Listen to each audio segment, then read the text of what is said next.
Olá, meu nome é Naila Canevasi e hoje a gente vai ver um pouquinho sobre o processo da digestão.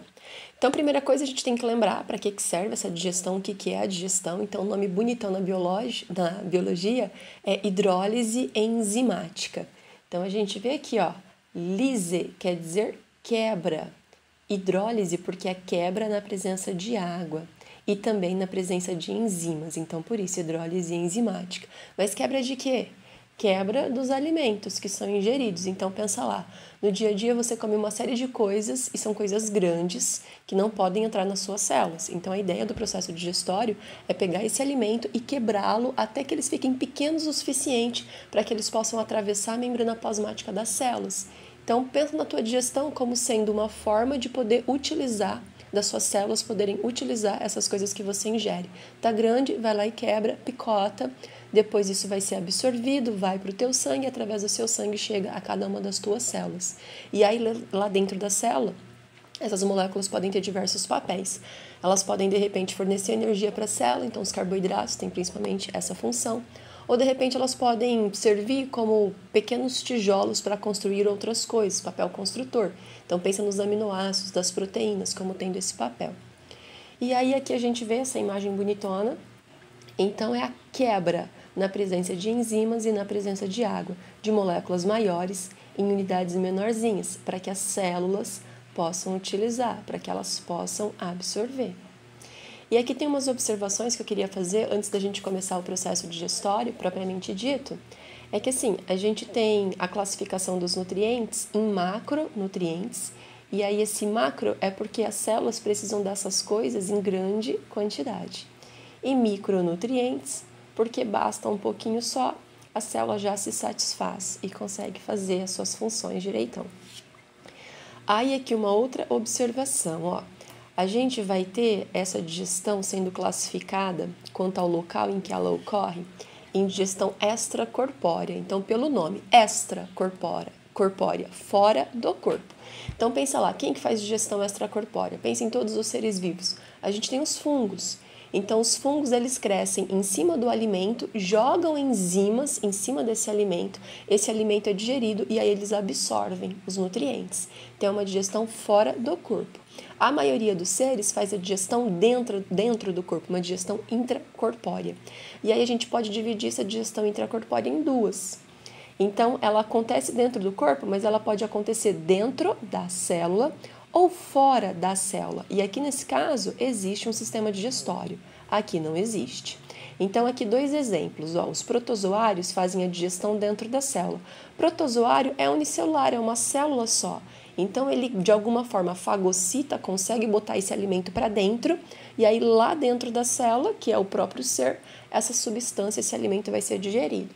A gente tem, por outro lado, se você for lembrar lá da zoologia, o primeiro grupo animal é o grupo dos porífera. As esponjas, eles não têm sistema digestório, eles são filtradores. Então, eles filtram a água, daí as partículas de alimento entram no corpo do animal. E tem os coanócitos, que são aquelas células que fagocitam e fazem a digestão. Então, é uma digestão intracelular também. Em todos os outros animais já existe sistema digestório. Então, daqui eu separei pra gente, ó, a gente tem o sistema digestório incompleto e o completo. A diferença entre os dois é que quando o sistema digestório é incompleto, só tem uma abertura, que é boca/ânus. Então, o alimento entra, toda a digestão acontece e os restos saem pela mesma abertura. Então, é uma abertura só. E aí, sistema digestório incompleto.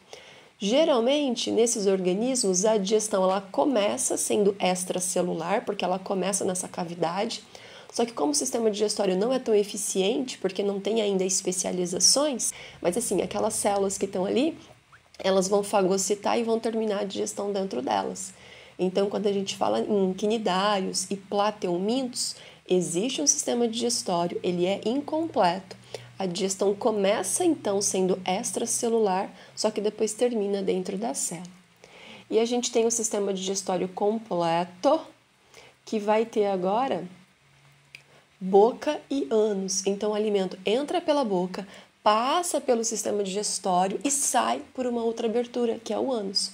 E aí agora já existe uma especialização, porque o alimento passa uma vez por cada região do tubo, E aí a digestão fica muito mais eficiente, ela é exclusivamente extracelular. Acontece todinha lá no sistema digestório e depois as células vão absorver os nutrientes já, não vão ter mais que fazer a digestão. E aqui os exemplos para a gente tá. Mas são só algumas observações. Então aqui temos um paramécio, um protozoário ciliado e como o ser é uma célula, não tem como. A digestão aqui é exclusivamente intracelular. Ele é uma célula, não tem tecido, não tem sistema, né? Não tem órgão. Do lado de cá, a gente já tem um quinidário, então um animal, segundo filo que a gente estuda. E aqui ele já tem um sistema digestório, ele é incompleto porque tem só uma abertura. O alimento entra, é digerido aqui nessa cavidade, então por isso que a digestão é extracelular. A digestão acontece aqui, só que o sistema ainda ele é bem rudimentar. Então as células aqui do epitélio, ó, elas vão fagocitar e vão terminar a digestão aqui. Então neste animal ela é extracelular e intracelular. E a gente tem aqui desse lado a planária, como um exemplo de plateuminto, também com sistema digestório incompleto. E aí é como a gente falou lá para o quinidário. E aqui a gente tem uma minhoca, um anelídeo, como exemplo de organismo que tem sistema digestório completo. Então tem duas aberturas, o alimento entra pela boca e sai pelo ânus, passando uma única vez pelo sistema digestório do animal. Então agora esse sistema digestório ele é especializado, ó, tem várias regiões diferentes, cada uma delas vai ter um papel na digestão. E aí agora a digestão é exclusivamente extracelular. Outro parênteses que eu quero fazer aqui com vocês antes da gente continuar, né? Antes da gente começar. A gente também classifica a digestão com relação ao modo de ação. E aí essa digestão pode ser mecânica ou física, tanto faz, é um sinônimo, ou química. Quando eu falo que a digestão é química, é porque a gente tem, de fato, reações químicas acontecendo e as moléculas são transformadas. Então, você tem uma molécula, uma enzima age sobre ela, e aí os teus produtos são diferentes daquele teu substrato. Então, teve, de fato, reação química. É como se, por exemplo, o amido é quebrado e aí você tem como resultado a maltose. Então, mudou a molécula, quimicamente falando. Quando a gente fala em digestão mecânica, você não modifica quimicamente a molécula. Você só a quebra em pedaços menores, mas sem modificá-la. Então, é como se você tivesse um pedaço de pão, daí você rasga esse pão. Você continua tendo pão, só que você tinha um pedação de pão e agora vários pedacinhos de pão. E aí, nesse caso, a gente fala em digestão mecânica. Então, a digestão mecânica acontece aqui em alguns processos, ó. Quando você mastiga o alimento, ao mastigar, você quebra aquele alimento em pedaços menores, só que você não os modifica quimicamente, a menos que a enzima presente na saliva comece a agir, e aí você vai ter também uma digestão química. Então é bom a gente ficar atento a esses dois processos. Então vamos lá, o que importa então, começando aqui. Sistema digestório humano. Eu separei aqui pra gente, em azul, os órgãos anexos, e em preto, os órgãos do tubo digestório. Pense em tubo mesmo como um tubo, tipo uma mangueira. Quando a gente fala em tubo digestório, é porque o alimento passa por dentro desses órgãos aqui. Então, a gente vai olhando aqui, ó. Vamos comer primeiro pelo tubo. Então, o alimento entra na boca. Daí, quando você engole, ele passa pela faringe. Ele vai descer pelo esôfago e vai chegar até o estômago. Do estômago, ele segue para o duodeno, que é uma parte do intestino delgado. Continua lá no intestino delgado, e aqui eu não separei, mas tem o jejum e o ilho. E aí depois ele vai para o intestino grosso, que aqui na imagem está em verdinho, passa ali pelo reto e sai pelo ânus. Então esses órgãos são de fato tubos, o alimento passa aí por dentro. Só que a gente tem outros órgãos que auxiliam a digestão, que estão aqui ó, em azul. Então glândulas salivares, aqui nessa imagem eu separei essas duas, mas são 3 parzinhos. A gente tem o fígado, tem aqui a vesícula biliar e aqui no cantinho atrás de todo mundo escondidinho, o pâncreas. E aí a gente vai comentar sobre cada um deles. Eu fiz meio que essa imagem aqui porque, sei lá, talvez te ajude. Então qualquer coisa você pausa o vídeo aí e dá uma olhada nela. Então começando aqui o processo digestório, a gente começa então pela primeira cavidade, a boca. Então a gente tem os dentes e tem a língua que vão participar daquela digestão mecânica que a gente falou. Então elas quebram aquele alimento grandão em partezinhas menores e ainda só misturando, amacetando, sem a gente falar em enzima nem nada. Só que a gente sabe que enquanto o alimento está aqui na boca, a gente tem as glândulas. Então aqui, ó, a glândula que fica embaixo da língua, às vezes você faz assim, ó, ergue a língua e vê saindo um esguichinho. Então saiu ali daquela glândula sublingual. A gente tem a submandibular e a gente tem as parótidas. Às vezes, eu não sei vocês, às vezes eu sinto o cheiro de alguma coisa e aqui dá um ardidinho, ó, bem aqui nas glândulas parótidas. E aí você saliva.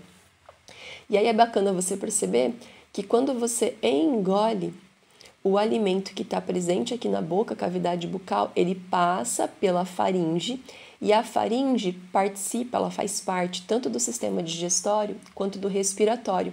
Pensa que a cavidade nasal está aqui em cima, ó. Quando você respira, o ar passa por aqui e vem para a traqueia. Quando você engole, o alimento presente aqui passa também pela faringe, só que aí ele vem pelo esôfago, aqui atrás. Então, umas observações aqui, né? A gente tem vários tipos de dentes, cada um deles tem uma função, então se quiser faz uma pausa aqui, dá uma olhadinha. Olha aqui a nossa dentição, então a gente tem, né, 4 dentes incisivos em cima, 4 incisivos embaixo, cercadinhos pelos caninos, depois os pré-molares e os molares. E isso é diferente, né, em cada grupo animal. Então aqui, ó, os incisivos e os caninos. Você já reparou quantos incisivos tem um cachorro, quantos incisivos tem um gato? Se você for olhar, ó, são 6 incisivos. Não são 4 como a gente, então o tipo de dentição é específico de acordo com o hábito alimentar. Talvez você já tenha visto também um cavalo dar aquele sorrisão, então você vê que ele não tem canino, ele tem incisivos e depois um montão de molares e pré-molares lá atrás para poder macerar bem as fibras do alimento, a celulose e tal. Então aqui, ó, voltando para a boca, então tem aquela digestão mecânica, como eu comentei, só que existe também a saliva, então a gente tem a digestão química, as glândulas salivares vão produzir a saliva, que dentre as coisas que tem ali na saliva, a gente tem uma enzima, a amilase salivar. Percebe que é a amilase salivar, porque tem outra amilase. Ela era antigamente chamada aqui de pitialina, ó. Então ela vai umedecer aquele alimento presente na boca, ela age num pH neutro, pH 7. E a única coisa que ela digere é o amido. Então, ó, amilase, esse sufixo quer dizer que é uma enzima que digere o amido. E aí, esse amido, carboidrato, ele vai agora ser transformado em várias maltoses. Então, lembra que o amido é um polissacarídeo, muitas glicoses. Só que aí, quando ele começa a ser digerido, esse amido, esse polissacarídeo, ele vai sendo quebrado em grupos de 2 glicoses. E cada 2 glicoses é uma maltose. E aí, então, você tem a deglutição. Quando você deglute, tem que acontecer uma série de coisinhas aqui, ó, para você não engasgar, porque a gente não quer que o alimento venha para a traqueia. Então, quando você respira, o ar passa pela faringe, vem para a traqueia. Quando você come, quando você engole, esse alimento não pode ir para a traqueia, ele tem que ir para o esôfago. Então, olha aqui, ó, você tem essa dobrinha aqui da glote, que fecha aqui em cima, o palato mole fecha, aliás, fecha aqui embaixo. O palato mole fecha aqui em cima. Então, o palato, se você levar a língua para o céu da boca, o céu da boca é o teu palato. Tem o palato duro e tem o palato mole. Coloca o teu dedinho lá, ó. Sente o teu palato duro. Sente o teu palato mole. Cuidado para não vomitar, hein? E aí você percebe que quando você engole, então, uma série de coisas acontecem para que esse alimento possa vir aqui para o esôfago, aqui atrás. Vou deixar depois um link ali de um vídeo que mostra isso, uma animação bem legalzinho. Um detalhe, o alimento presente na boca, quando ele sofre toda essa ação assim da saliva, da mastigação e tal, a gente passa agora a chamá-lo de bolo alimentar. Então eu não falo mais em alimento, é o bolo alimentar. E aí então o peristaltismo é um outro parênteses interessante que a gente tem que fazer, porque eles são os movimentos que acontecem na musculatura lisa, que é a musculatura involuntária de todo o nosso tubo digestório. Então, quando você engole, a primeira parte desse movimento é voluntário, você engole quando você quer. Só que depois que você engole, o teu tubo digestório, o teu esôfago, começa por peristaltismo levar esse bolo alimentar até o teu estômago. Então, são contrações assim, ó, da musculatura circular que vai acontecendo lá no tubo digestório para empurrar o bolo alimentar. Então, você dá uma olhadinha aqui no slide E peristaltismo acontece, então, em todo o teu sistema digestório, tá bom? Às vezes você tá com uma fome e você até escuta lá o barulho, né? Das tripas, do movimento que acontece lá dentro. Então, continuando aqui, ó. Então, o esôfago, ele é um tubo em torno de 25 centímetros, ele fica lá atrás da traqueia, e aí não tem nenhum tipo de digestão acontecendo aqui. A única coisa que ele faz é comunicar, então, a boca com o teu esôfago, e aí ele transporta o bolo alimentar. E agora, quando a gente fala em estômago, aí tem várias coisas pra gente comentar. Então, você tem primeiro duas válvulas aqui, ó, que vai fechar aqui em cima, e aí quando a digestão está acontecendo, a ideia é que esse bolo alimentar não volte para o esôfago. Chegou no estômago e aqui ele fica durante alguns minutos, algumas horas, para que a digestão ocorra. E tem a outra aqui que vai se abrindo aos pouquinhos para que o conteúdo vá saindo do estômago aos poucos e venha vindo então para a primeira parte do teu intestino delgado, que é o duodeno. A parede do estômago, ela tem uma série de células diferentes, como você pode ver aqui, que vai secretar uma série de coisas. Então, o teu estômago, deixa eu mudar o slide aqui pra gente, ó. Ele produz muco, produz ácido clorídrico e produz pepsinogênio. Então, primeira coisa, o muco vai protegê-lo do pH ácido que existe porque ele produz HCl, que é o ácido clorídrico, que vai fazer com que o pH fique ali, ó, em torno de 2. Então, lembra que na boca o pH era 7. Daí você engoliu, esse bolo alimentar foi parar no seu estômago e o pH lá é 2, um pH bem ácido. E aí o seu estômago produz esse muco que vai protegê-lo. Então, uma observação, né? O que é o refluxo? O refluxo é quando esse bolo alimentar que está lá no teu estômago volta para o teu esôfago. O teu esôfago não produz esse muco, então ele não está protegido desse pH ácido. Então, por isso que é importante, se você tiver aí uma esofagite, se você tiver refluxo, você tratar disso direitinho. Aqui o nome daquelas válvulas que eu comentei, né? E aí, uma coisa interessante é que esse pH ácido, ele nos protege contra uma série de patógenos que eventualmente a gente ingere junto com o alimento. A maioria dos organismos, micro-organismos, não sobrevivem a esse pH ácido. E aí, então, acaba sendo uma proteção. Uma outra coisa também é que esse pepsinogênio, ele é o precursor da enzima. A enzima que atua no estômago é a pepsina. Só que o estômago a produz na sua forma inativa, que é o pepsinogênio. E aí o pH baixo, né, o HCl, que vai diminuir o pH, é quem vai ativar esse pepsinogênio, então, em pepsina, que é a forma ativa da enzima.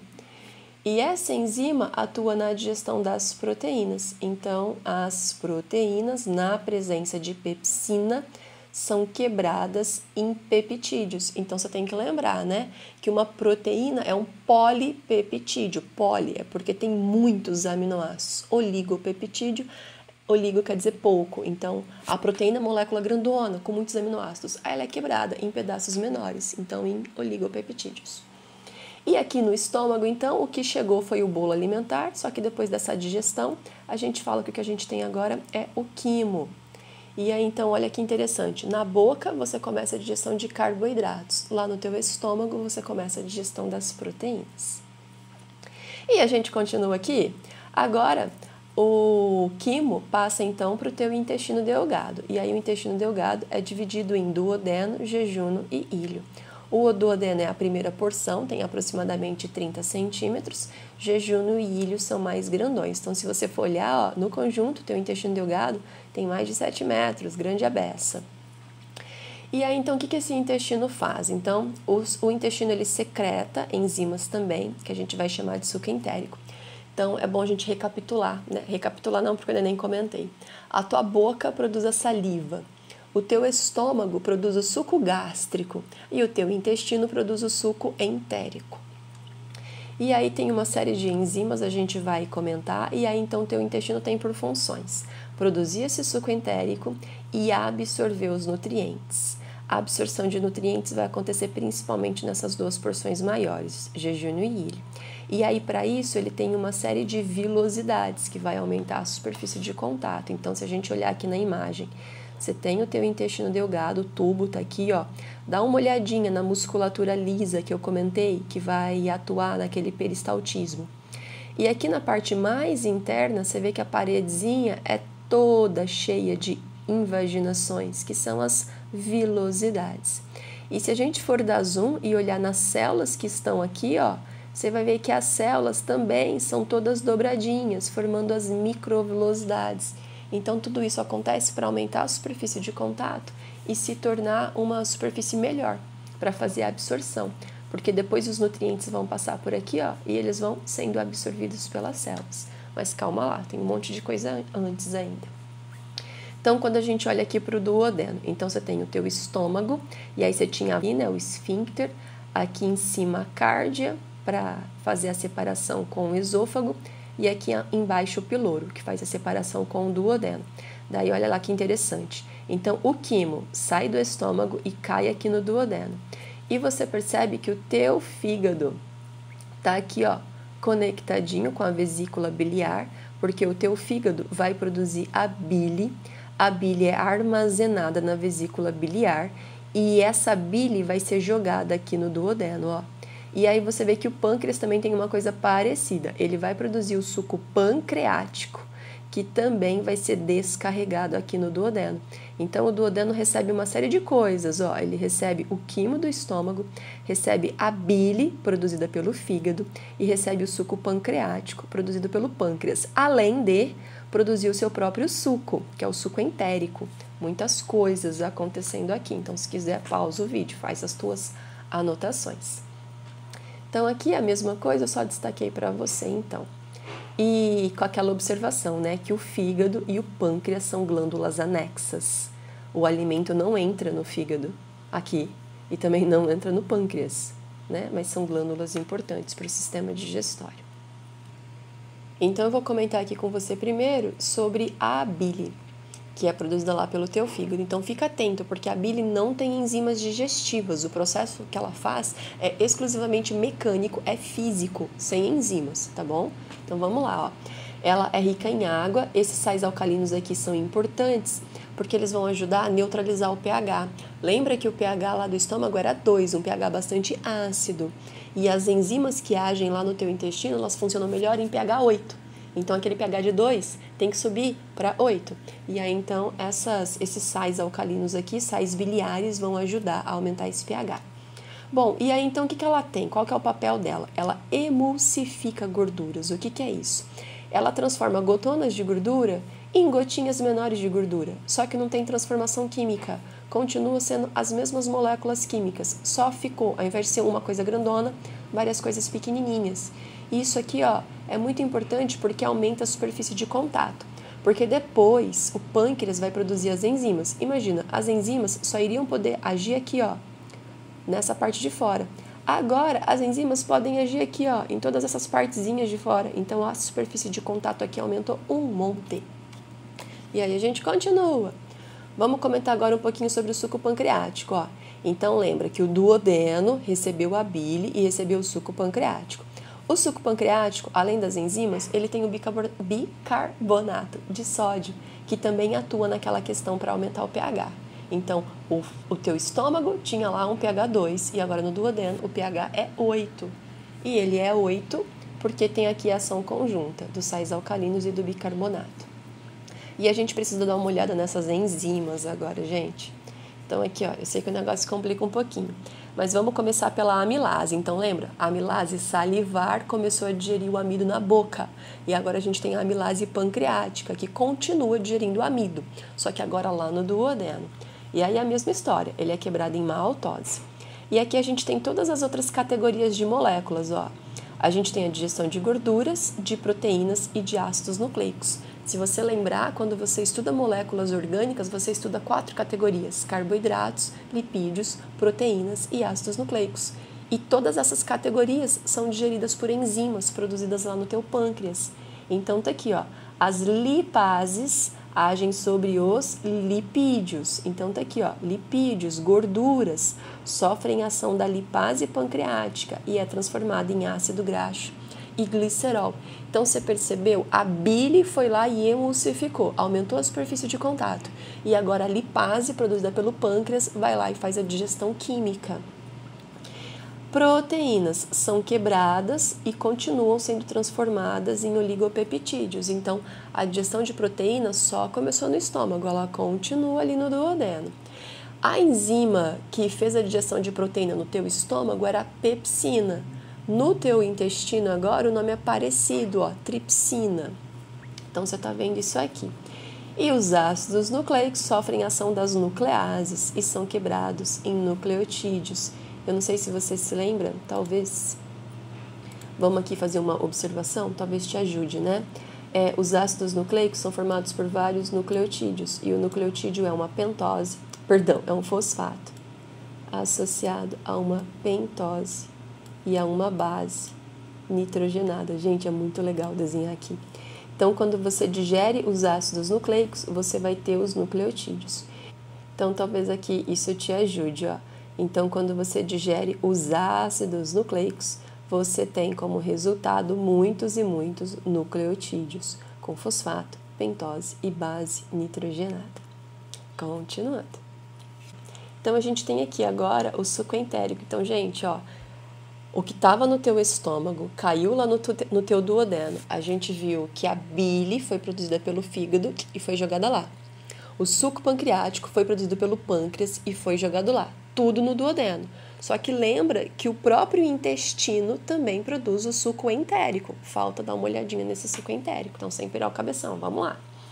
Olha as enzimas que tem nesse suco entérico. Agora são enzimas que vão continuar a digestão. Então, ó, você viu que a boca e o teu duodeno trabalharam na digestão do amido, transformaram isso em maltose. Agora, no suco entérico, você vai ter as enzimas para terminar de digerir os disacarídeos, que são os carboidratos menores. Então, você tem a maltase para digerir a maltose, sacarase para digerir sacarose, lactase para digerir lactose. E aí você termina a digestão dos teus disacarídeos. E aí você tinha os oligopeptídeos e agora você vai transformar isso aqui em aminoácidos, finalizando a digestão. Então vamos lá também, talvez isso te ajude, ó. Quando a gente fala em aminoácido, vamos lembrar o que é o aminoácido. É um carbono central ligado a um grupo ácido, C-OH, que é um ácido carboxílico. E ele também está ligado a uma amina, por isso que é aminoácido. E aqui ele está ligado ao hidrogênio e a um radical. Então, as tuas proteínas são muitas, muitos, né? Aminoácidos. E aí você foi quebrando aquilo em oligopeptídeos e agora chegou a vez de ter, de fato, os aminoácidos. E aí o nucleotídeo, como a gente já tinha comentado, agora ele termina de ser digerido também e libera aquelas 3 unidades. Então, você teve os polissacarídeos sendo digeridos pela ação da saliva e pela ação do suco pancreático. Você teve as proteínas sendo digeridas pela ação do suco gástrico e também do suco pancreático. Você teve os lipídios sendo digeridos pela ação da bile e do suco pancreático. E agora você tem o teu suco entérico finalizando esses processos digestivos todos. E aí aquilo que era chamado de quimo, lembra que lá no teu estômago entrou o bolo alimentar, ocorreu a digestão e o que saiu de lá foi o quimo. E agora, ao passar pelo teu intestino delgado, né, estamos aqui só na primeira parte, que é o duodeno, esse quimo é transformado agora em quilo, né, literalmente. Então, assim, uma tabela, essas tabelas geralmente te ajudam, né? Então, perceba que lá na boca o pH é 7, lá no teu estômago o pH é 2 e no resto do teu intestino o pH é 8. Então, a boca produz a saliva, o teu estômago produz o suco gástrico, o teu pâncreas, o suco pancreático e o teu intestino delgado, o suco entérico, o fígado produz a bile. E aí você tem, ó, a saliva agindo na boca, o suco gástrico no estômago e todos esses outros sucos aqui e a bile agindo lá no duodeno. E aqui, em resuminho, os nomes das enzimas. Lembrando que a bile, ó, não tem enzima. Então, essas tabelas geralmente ajudam, né? Então, uma outra tabela, se você quiser dar uma pausadinha no vídeo, dá uma olhada aqui, é bem bacana. E aqui eu meio que resumi isso para você. Então, ó, o amido sofre ação da amilase, é quebrado em maltose. Isso acontece na boca e no duodeno. E depois você tem lá no duodeno a maltase agindo sobre a maltose, para transformar aquilo finalmente nas glicoses, que são monossacarídeos. Aí você tem a sacarose e a lactose sofrendo a ação das enzimas, né? Sacarase e lactase. E aí elas são transformadas nos monossacarídeos resultantes. Isso aconteceu no teu intestino. E aí as proteínas sofrem a ação das proteases e são transformadas em peptídeos menores. Então temos 2 exemplos de proteases. Lembra lá, pepsina no estômago e tripsina. E agora esses peptídeos menores vão ser quebrados finalmente nos aminoácidos. Os lipídios sofrem a ação das lipases e são transformados em ácidos graxos e glicerol. E os ácidos nucleicos são quebrados primeiro em nucleotídeos e depois pela ação das nucleotidases em pentose, fosfato e base nitrogenada. Então, pessoas, eu não sei como é que foi o teu aprendizado lá de química, de bioquímica, geralmente no primeiro ano, né? Onde você estuda cada uma dessas moléculas, carboidratos, proteínas, ácidos nucleicos. Se você não tiver um bom entendimento disso, talvez você se atrapalhe um pouquinho aqui nessa parte da digestão. Então, às vezes vale a pena você fazer uma revisão rápida desses conceitos aí. Então, assim, finalmente, vamos resumir o negócio. Então, o alimento entrou na boca, já chegou no estômago, já chegou lá no duodeno, e aí todo o processo digestivo já aconteceu, e agora aquele alimento ele foi finalmente transformado nas tuas menores unidades. E agora isso vai passar pelo jejum e pelo ilho e vai finalmente ser absorvido. Então, o teu intestino delgado vai fazer a absorção desses nutrientes. E aí, esses nutrientes caem na corrente sanguínea. Existe um sistema que é o sistema porta-hepático, que é uma série de vasos sanguíneos que vai irrigar ali o teu intestino delgado, vai pegar esses nutrientes todos e vai levá-los até o fígado. E aí o fígado também vai fazer uma série de outras modificações. Lembra que o fígado é um dos órgãos com mais funções dentro do teu corpo. E aí ele vai lançar essas coisas todas na tua corrente sistêmica, na tua corrente circulatória sistêmica, que aí sim se espalha por todo o corpo, tua circulação geral. E aí cada uma das células vai receber esses nutrientes. Então aqui, ó, no teu intestino delgado, aqueles nutrientes já digeridos são capturados pelas células do intestino delgado, lembrando das vilosidades e das microvilosidades para aumentar a superfície de absorção. Isso cai para o sangue e vai lá para o sistema porta-hepático, para o fígado e tal. E aí, então, quando você olha aqui, ó, intestino delgado, passou tudo aqui assim, ó. E agora você tem o intestino grosso. Então, atenção, que o intestino grosso, ele se comunica com o intestino delgado aqui, ó. Esse pedacinho aqui para baixo é o seco. E esse bigolinho aqui, ó, é o apêndice. O apêndice tem a espessura mais ou menos de um dedo mindinho. Por isso que ele vive entupindo, né, com semente, com coisinhas. E aí você tem apendicite, tem que ir lá remover cirurgicamente. É um regaço. Mas aqui, ó, lembra que na gente, o seco e o apêndice, eles são vestigiais. Nos herbívoros, eles têm um papel importante, que é armazenar bactérias que vão produzir enzimas para digerir celulose. Então, vamos fazer aqui um parênteses. Celulose é um polissacarídeo muito importante, que a gente não tem enzimas para digerir essa celulose. A enzima é a celulase. Quem produz essas enzimas são geralmente micro-organismos. E aí os herbívoros têm no teu sistema digestório alguns lugares onde eles abrigam essas bactérias que produzem essas enzimas, as celulases, para poder digerir as celuloses. Nós não digerimos celulose. No entanto, a celulose é muito importante. Geralmente a gente fala alimento rico em fibra, né? Alimento rico em fibra tem muita celulose. E aí é importante que a gente ingira bastante celulose, esses alimentos ricos em fibra, porque elas não são digeridas, só que ao passar pelo nosso sistema digestório, elas ajudam a regular e fazer com que a gente vá ao banheiro direitinho, né? Que o nosso intestino funcione como um reloginho. E aí, então, aqui, ó, você tem seco e apêndice, essa porção aqui, e aí você tem o cólon. E aí você tem o cólon ascendente, cólon transverso, cólon descendente, aqui o cólon sigmoide, reto, e aí o esfíncter aqui, ó, que vai se abrir para o teu cocôzão conhecer o mundo lá fora. Então, eu resumi isso aqui para vocês, né? O teu intestino grosso ele é bem menor que o delgado, aproximadamente 1,5 m, nem se compara com o 7, né?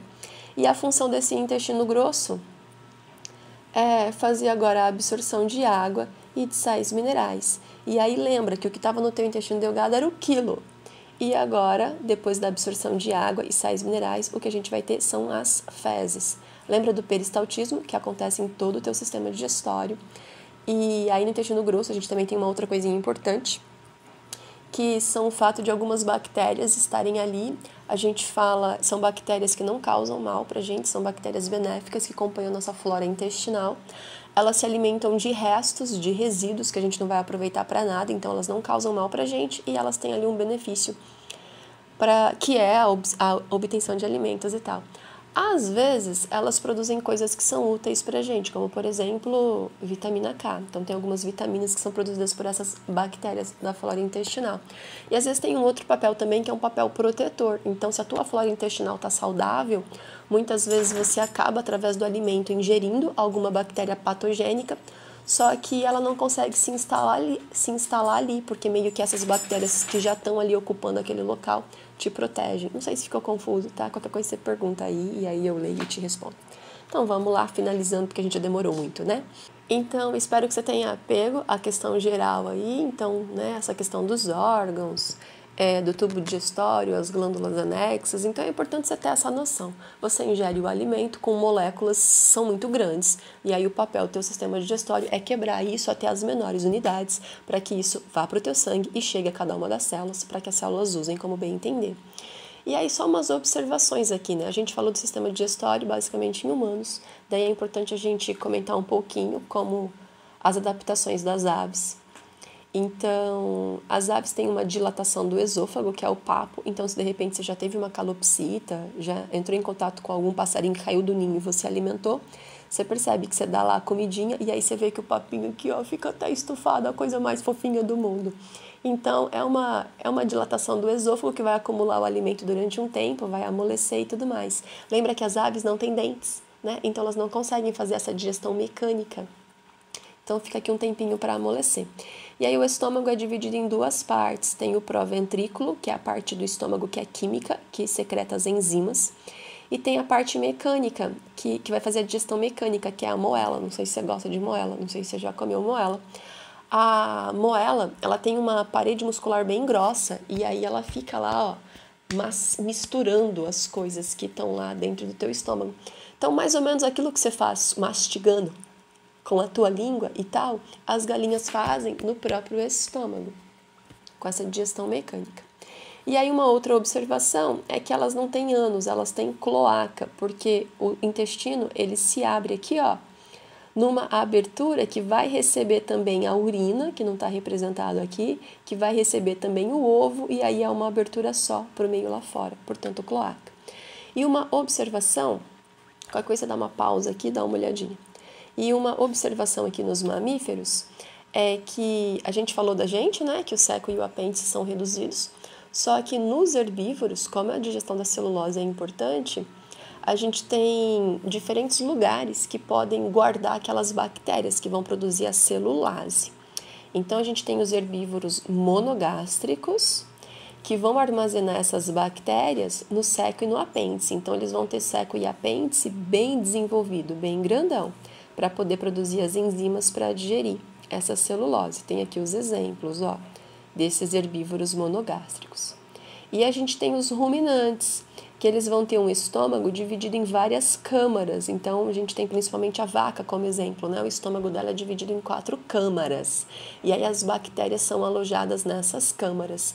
Lembra lá que a vaca, quando ela está pastando, ela vai catando e vai comendo todo aquele capim e engole uma primeira vez. Só que depois ela vai para a sombra e ela continua mascando, porque ela regurgita da primeira câmara, volta para a boca, daí ela mastiga melhor, engole, isso vai para uma outra câmara e tem todo um processo lá. Se você tiver curioso, dá uma olhadinha. Então é basicamente isso, eu não queria que o vídeo ficasse tão longo, mas foi como ficou. Até mais e bons estudos!